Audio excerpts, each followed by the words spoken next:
Okay, Discrete Structures, Lecture 2. We're going to talk more about universal, conditional, and existential statements. Specifically, we are going to put them together and combine them with each other. Okay, so let's start out very simple. I'm going to write two statements. Before I write them, I'm going to ask you to remember what's the definition of a statement. A statement is a sentence that is either true or false, but not both. Okay? Just remember, okay? Not every sentence is a statement. Okay? All right. So, let's start off with this example. I am going to use the variable a to stand for the word animal. Okay? Because I want you to get used to seeing variables in sentences that stand for words, not numbers. You're used to math classes where variables stand for numbers. I want you to get used to where variables stand for words. Okay? So I'm going to use the variable a to stand for the animal.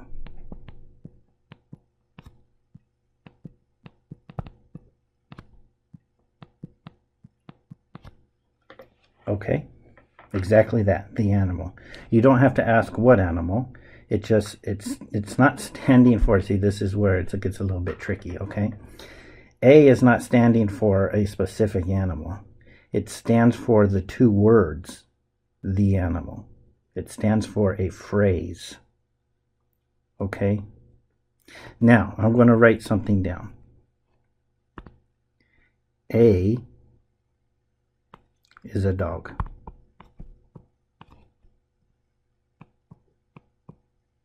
And I want you to think for a minute. Is that true or false or neither one? Think about it.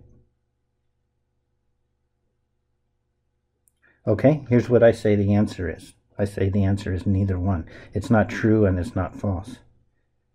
That says the animal is a dog. Remember when we were talking about cars on the last lecture being blue? Okay, same situation here. If I say the animal is a dog, that sentence has no quality of being true or false. Okay?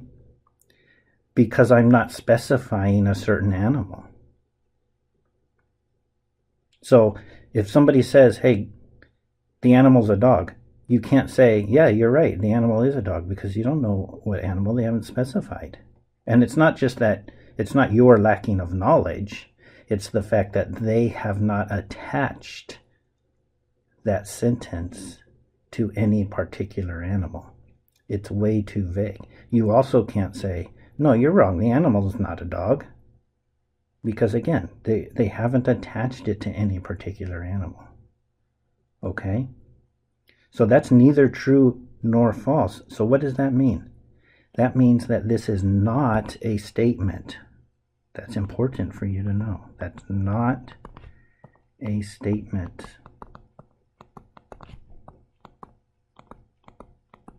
Why? Because it is neither true nor false. Okay? All right, let's write down another one. Very, very similar. I'm trying to make the A's a little bit like italics A's so that you can tell that it's the variable A and not just the word A. So A is a mammal.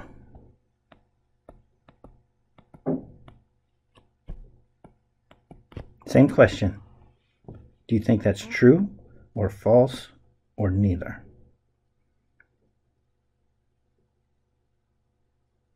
It's exactly the same situation logically as the first one.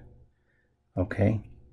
It also is not a statement because it's not true and it's not false, because it's too vague. It has not been attached to a particular animal. Okay? So it has no quality of being true or false. What we say is it has no truth value. I'm going to start using that word truth value, and truth value does not mean being true. Truth value means being true or false. Okay? It's like a light switch. You can turn it on or off, and you could call that the what? Let's call that the electricity value. I can't think of something better than that right now. So you could say the electricity value of the switch is on or off. Okay? Or maybe better, the flowing value, because that's what happens when you turn a switch on, the current flows. And when you turn it off, the current does not flow. So let's call it the flowing value of the switch. Okay? A statement has two possible qualities, either true or false. A lot of times we will call that two values. Okay? There's a value associated with a statement, and that value is either true or false, and that's called the truth value. Even if it's false, you don't call it the false value. If a sentence, if a statement is false, you say that its truth value is false. And if the statement is true, you say its truth value is true. Okay? So these two sentences have no truth value, and so they're not statements. Okay? Now, I'm going to put those two sentences, which are not statements, together, and I'm going to make a statement. Okay? I'm going to write, if A is a dog, comma, then A is a mammal.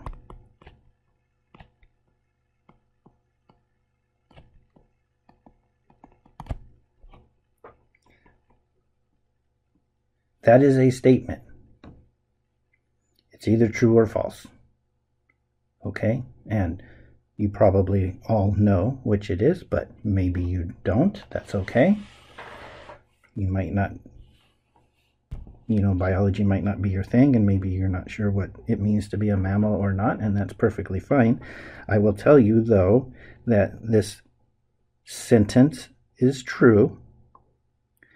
So it has a truth value, and its truth value is true. And because it has a truth value, that means it is a statement.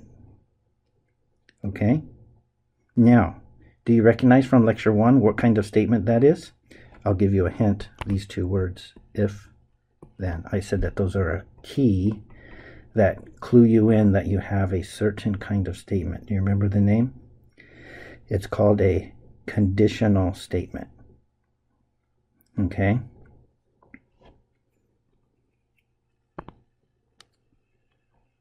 So that is a conditional statement.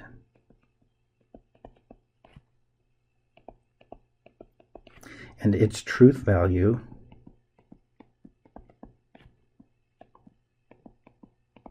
is true. I'll just put capital T. Oops, let's get rid of that line there. Okay? All right, now I want to take it one step further. That conditional statement, is that true for all animals or only some? Like, I guess what I mean is this.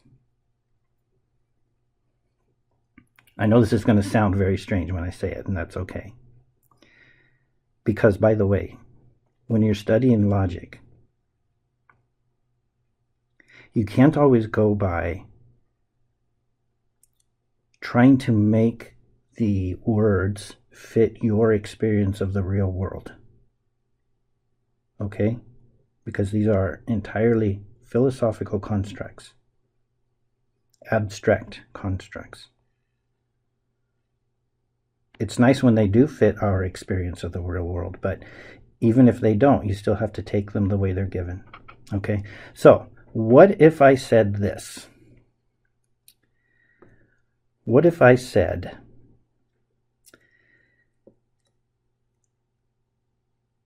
if the animal is a dog, then it's a mammal if it's furry. But if the animal is a dog, then the animal is not a mammal if it isn't furry. Then that would mean that that statement, if the animal is a dog, then the animal is a mammal, would only be true sometimes, right? It would depend upon whether or not the animal also has fur. And I've written down that that statement is true. I didn't say true sometimes, I said true. So that means it's true for every animal. So I could add a phrase to there. This is not going to change the meaning at all. I'm just going to make it a little bit more explicit. And I'm going to say, for all animals, or, yeah, let's just say for all animals.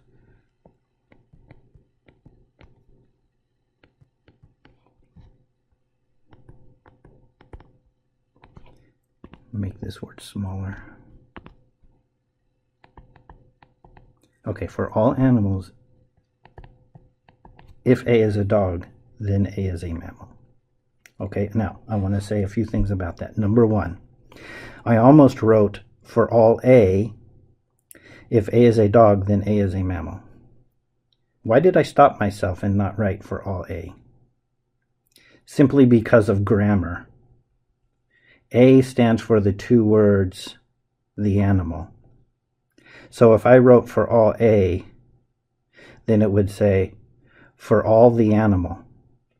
That doesn't sound right, does it? That sounds like somebody who's just learning a new language and you know, doesn't speak exactly correctly. Okay? For all the animal wouldn't make sense. I want to say for all animals. So the letter A stands for the animal. So I don't want to put the letter A there. Okay? So that's number one. Number two, is this still true? I think most of you will agree it is. Sometimes people say, no, I don't think it's true because it's only true for dogs. Or, I mean, I know there's other mammals too, but do you see what I'm saying? Somebody might say, well, that's not true for a snake. But it actually is true for a snake. Again, remember, okay, you have to take the words the way they're given. You can't make them fit into your experience of the real world. You have to take them the way they're given. This is entirely true to say, if a snake is a dog, then it's a mammal, even though snakes are reptiles. I got news for you. That's not the biggest problem with that sentence, okay? I think it would be easier to make a snake a mammal than it would be to make a snake a dog, okay? Because that has a lot more conditions upon it. It's easier to be a mammal than it is to specifically be a dog. You see what I'm saying? It's true that snakes are not mammals. That's true. It's also true that snakes aren't dogs. But what is true is that if a snake were a dog, then that snake would be a mammal because dogs are mammals. You see how that is? You see, it can get tricky. Personally, I would say it can get fun. I find this stuff very, very entertaining to talk about. And to talk about the fact that, what if a snake was a dog? What would happen then? You see what I'm saying? And you can't say, well, that's a stupid question because snakes aren't dogs, because that's not my point. My point isn't whether or not it's a stupid question. My point is, what would be the repercussions of that question? You see what I'm saying? Okay. So that is true. For all animals have, sorry, let me take off the word for. All animals have this quality. Remember what a universal statement is from lecture 1? A universal statement says that a certain property is true for all elements in a set. Here's the property this time. If the animal's a dog, then the animal is a mammal. That's the property I'm talking about. The property that if you were a dog, then you would be a mammal. And that property is true for all animals, even snakes. If a snake was a dog, then it would be a mammal. So that property is true for all animals. So I have a statement that says a certain property is true for all elements in a set. The set here is the animal kingdom. And the elements of the animal kingdom are all the animals in the world. Okay, so this is a universal conditional statement. So let's add that word here.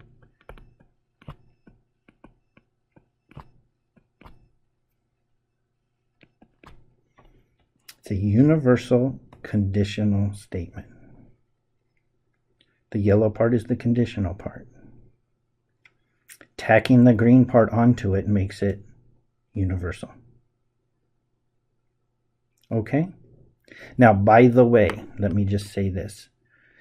In our common language, when we're speaking with each other, we oftentimes leave words off or even change the meaning of words. You know, how many times you hear somebody say, I'm starving to death? Okay, newsflash, they're not. They're just hungry. Okay? That's called colloquial language, meaning it's just the way we get used to talking, and what we're saying is not technically true, but it's true enough that we understand what each other means. Okay? So I had a sentence there that said, if A is a dog, then A is a mammal. And I said that's a conditional statement, and I said it's true. And those are both correct. And then I added for all animals onto it. I didn't create a new statement. I just was more specific about it. Do you see what I'm saying?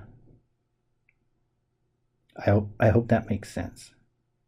You see what I'm trying to say is we had a universal conditional statement to begin with. It just wasn't clear that it was a universal conditional statement.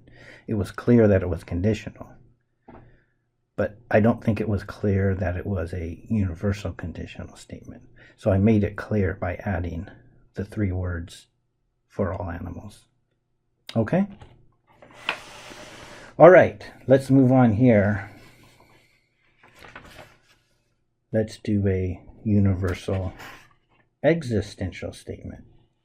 So let's remind ourselves what an existential statement is. Okay, it says that there is at least one thing for which some property that you're talking about is true.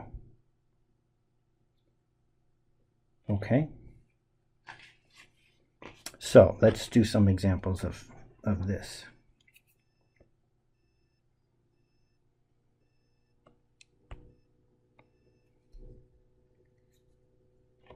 So I'm going to write, we're going to use the variable n to stand for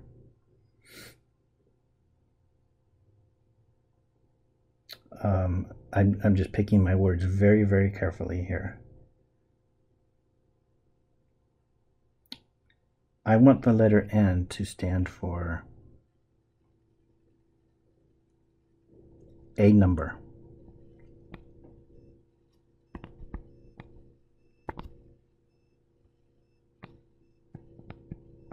I don't just mean it stands for a number. I mean literally, I want it to stand for those 2 words, a number.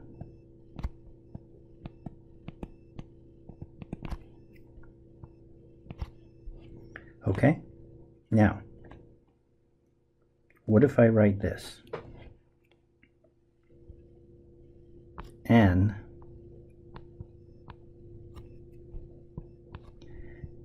has an additive inverse.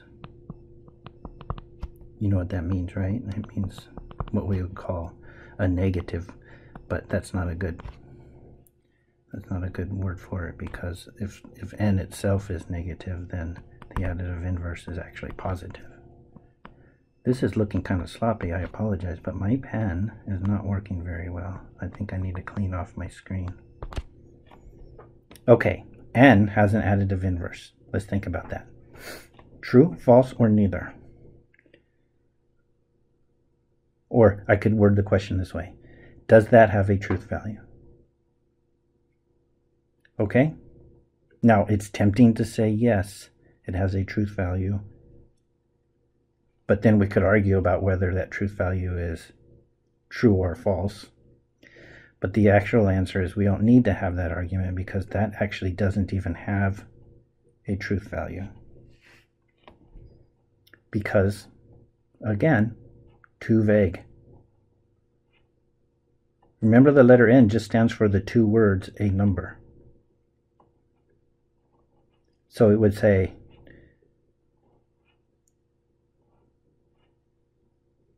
a number has an additive inverse. I think I better change that to the number, because when I say a number has an additive inverse, that actually can have a meaning that would make it true, and I don't want you to think of the sentence that way. So let's write the number. Okay, the number has an additive inverse. Well, here's the deal. I could very easily see how we could have an argument about this, because you might say every number has an additive inverse.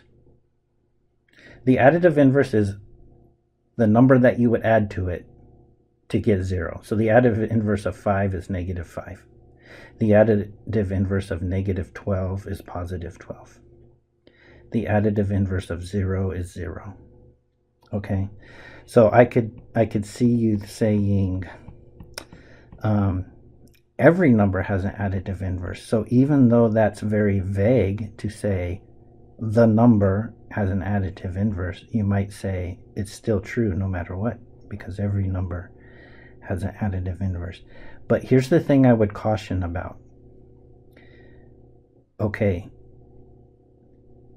how deeply have you studied mathematics? Are you sure that you know of every kind of number that exists? I'm sure you know of real numbers, and you even know of complex numbers. But are you sure that that's all the numbers that exist?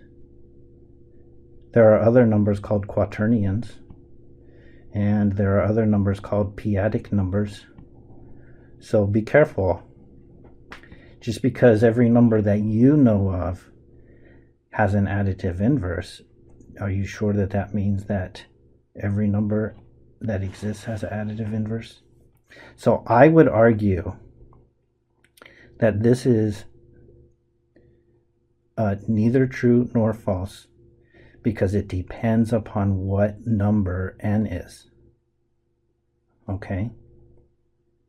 That would be my argument at this point. So I would say that that's not a statement. It's a sentence, but not a statement.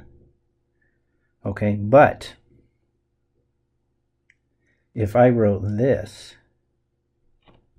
if I said there is a number that has an additive inverse, then that would be a different story. So let me erase that. I'm even going to erase the variable n. I'm going to actually just use all words this time. Okay, if I said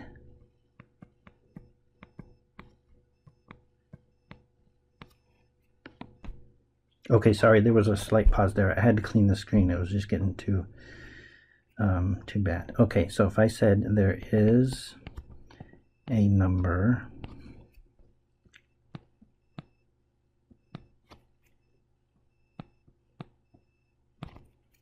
it's not really much better. Okay, there is a number that has an additive inverse. Now that is a true sentence. Okay, so it's a statement. There is a number that has an additive inverse. Oh, except I misspelled additive. I left out a syllable. I told you some earlier. I said the additive inverse of 2 is negative 2. Oh, I think I said 5. The additive inverse of 5 is negative 5. So there you go. 5 has an additive inverse. So it's true. There is a number that has an additive inverse. So that's a true statement. I'll just put capital T. It's an existential statement.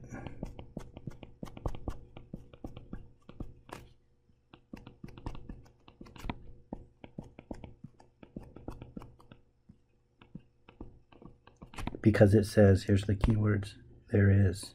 Or you will see a lot of times, there exists a number that has an additive inverse. It means the same thing. Okay? Now, again, you might say, Dr. Hoover, all numbers have an additive inverse. I'm telling you. That's okay, let's say that's true. But that doesn't mean that this sentence is false. Okay? The fact that all numbers had an additive inverse does not affect the sentence that says there is a number that has an additive inverse. You see, I'm not saying here there's only one number that has an additive inverse. That's not what it says. Don't read more meaning into the statement than there is. Actually, I would say that differently. I would say don't force more meaning onto the statement than is really there. Okay? I went off the screen a little, so I'm moving over to the side. You see what I'm saying? So don't read that and think there's only one number with an additive inverse. That's not what it says. Okay? If I said to you, there's a car that has tires on it, that's not a false statement at all. Okay? Because there is a car that has tires on it. Guess what? Mine does. So that's a true statement, okay? I'm not saying there's only one car with tires. I'm not saying mine's the only one. I'm not even saying that that's strange for a car to have tires. I'm simply pointing out the obvious, that there is a car that has tires. Okay, you see what I'm saying? All right, so that's an existential statement. Here's another one that's very similar, not the same, but a similar statement. I'm going to write, for every number, this is for you guys who were getting frustrated because you're saying every number has an additive inverse. Okay, for every number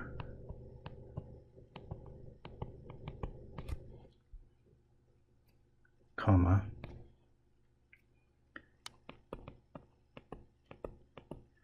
there is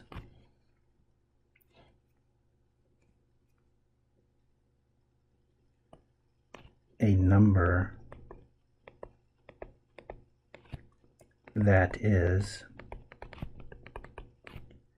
its additive inverse.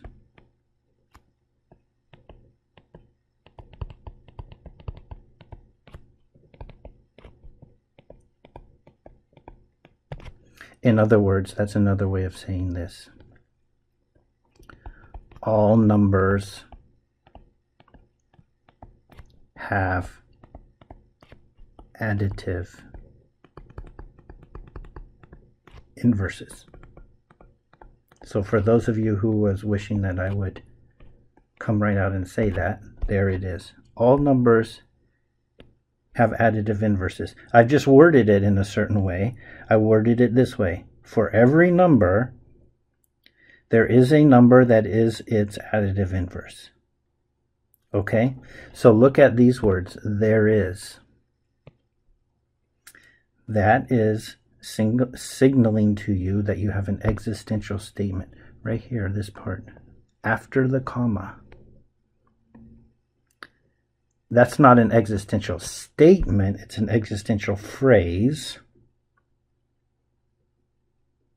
If I just said that yellow part by itself, there is a number that is its additive inverse. That's not a statement, because I'm not saying what does it refer to. Okay, so but that is an existential phrase. A phrase is a part of a sentence, right? Now, if I attach this phrase to the beginning of it, now I have a statement. For every number, there is a number that is its additive inverse. And look at these two words, for every. So what do we have there? We have a universal, because it says for every. Existential, because of the there is. Statement, because it has a truth value, and the truth value is true. Every number does have an additive inverse. I know earlier I tried to make you think that maybe that's not true, but that's just because I was trying to make a point at that particular time. Okay? I didn't say, by the way, I didn't say that that was false. I never said that. I just said, are you really sure that it's true? I was trying to make you question yourself. Maybe I was gaslighting you a little bit, but only because I was trying to make a point. Okay? It is in fact true that all numbers have additive inverses. At least everyone I can think of off the top of my head. All right, so we saw a universal conditional statement and a universal existential statement. Okay? Do you think you could have an existential universal statement? Let's see if we can build one of those.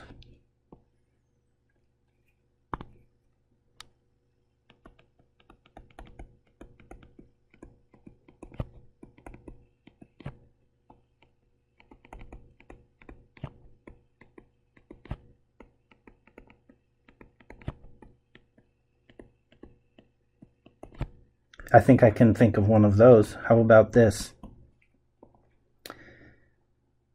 There's a family with all blonde children. Did you hear it?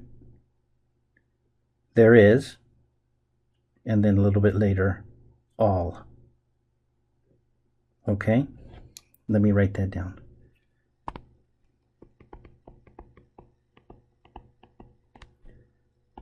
There's a family with all blonde children. I'm comfortable in saying that that's true. I can't think of such a family off the top of my head, but I'm sure if we went to Scandinavia, we'd find lots of them. Okay?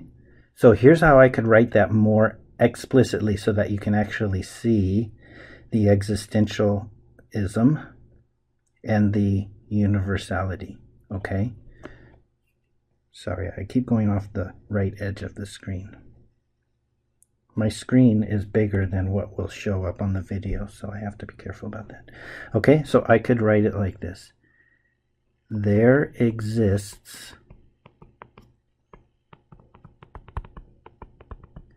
a family such that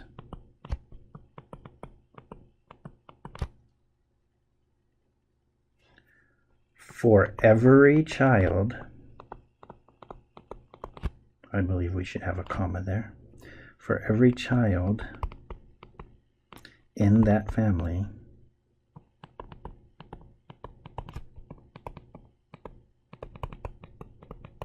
the child's hair is blonde. We don't usually talk in that much specificity. It sounds like you're a robot. But that's the logical structure of the sentence. There's a family with all blonde children is just shorthand for there exists a family such that for every child in that family, the child's hair is blonde. Okay? I would like to change the word that to the word the. So here you have a universal phrase.